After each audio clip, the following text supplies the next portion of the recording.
I was tasked today with the difficult exercise of introducing the need of a decolonial perspective in gender studies in 5 minutes. So I will start with the question, why are we talking about the decolonial theory, but especially decolonial feminisms, and why is it important to not lose track of this critical perspective? Decolonial theory has been developing within academia in the last decades, but the background of the decolonial thought has been present for centuries in the objectives and the struggles of those who do not fit into what the modern states wish to portray of themselves through the identity impositions that has tried to subdue knowledges and ways of understanding the world that go beyond Occidental and hegemonic perspectives. So these are particularly populations that have been racialized, inferiorized, and marginalized, such as Afro-descendant people and indigenous populations in Abya Yala, and especially women, that through the preservations of their ways of organizing, of thought and of community, have been able to counteract against the impositions of coloniality. In the words of Ochi Curiel, the principle of decoloniality, and especially of decolonial feminisms, is to recover the knowledges, the experiences, and the practices that question the historical hierarchies produced by the systems of oppression and domination. Colonialism, patriarchy, and racism are the base of these systems of oppression that started forming 500 years ago,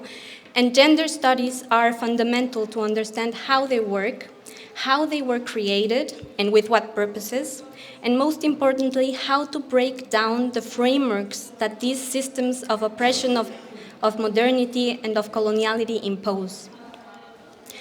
However, within feminist debates and gender studies, there is likewise a dire need of understanding and keeping a critical eye on our own role and our own place of enunciation within the colonial structure of power, not to reproduce hierarchies, and to break down with the frameworks of thought that have been too long imposed upon us. Knowledge is produced in different ways, from different perspectives, and in diverse territories. And in this production and in the preservation of these knowledges, orality and communication and dialogue are foremost. If colonialism is based on a system of domination that works through identity impositions that wish to subdue everything that is seen as different, and in this difference as undesired and as a threat, and if the objective of this coloniality of power, which still continues to this day, is the destruction of knowledges and histories, and through that of cultures and of people, then it is our duty, through an exercise of conscious listening and dialogue,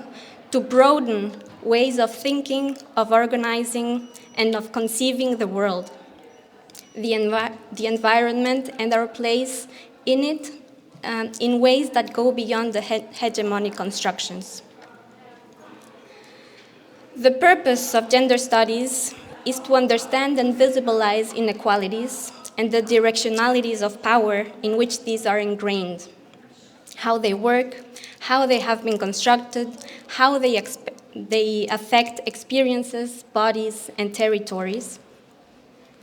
A decolonial perspective in gender studies is key not to reproduce the same discourses and hence the same practices of silencing and invisibilizing the multiple ways of knowledge production, of social organization, of resistance, and of relationships with the environment and with others.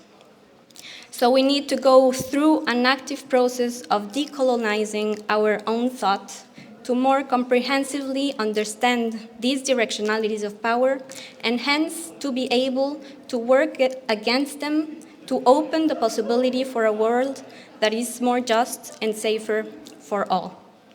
This is my introduction. I think we will learn much more from the different projects that will be presented today, and thank you.